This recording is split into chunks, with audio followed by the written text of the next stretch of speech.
writing.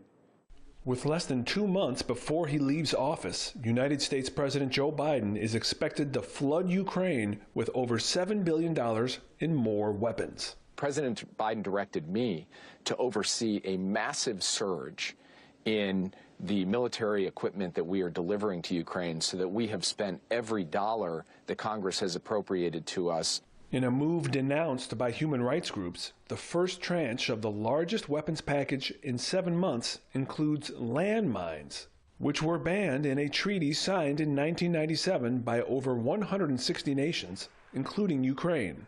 Washington has crossed so many of their own alleged red lines that the Biden administration was forced to clarify that the latest shipment will not hand Kiev nuclear weapons. It seems as though Biden feels emboldened and that since the election is over, there's really no check on his power, so he's using this lame duck moment to continually add fire to the flames in Ukraine. Now with the unrestrained use of landmines, the use of long-range missiles deep into Russia, bringing the escalation ladder to a pitch that we haven't seen yet, and we always wish that we had never had to see. Analysts say that Biden wants to ship in as many weapons as possible before Donald Trump comes into office in January, as he has been a vocal critic of the vast military aid for Kiev. Trump has made belligerent threats to Russia, but also promised to end the conflict on his first day in office, making the incoming administration's foreign policy difficult to guess.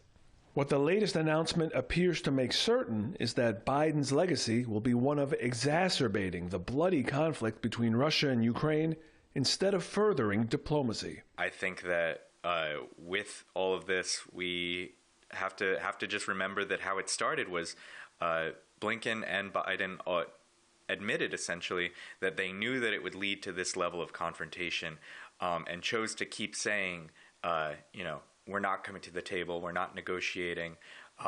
It's similar to Rumsfeld and Cheney saying we don't negotiate with terrorists, but now they don't even negotiate with sovereign states. So it's madness. Since February 2022, Biden has sent some $185 billion to Ukraine. Despite the vast weapons transfers and the marshaling of NATO, Biden is leaving office with Russia stronger than ever on the battlefield and with unprecedented demands, both domestically and abroad, to push Kiev to peace talks. Ramin Mazaheri, Press TV,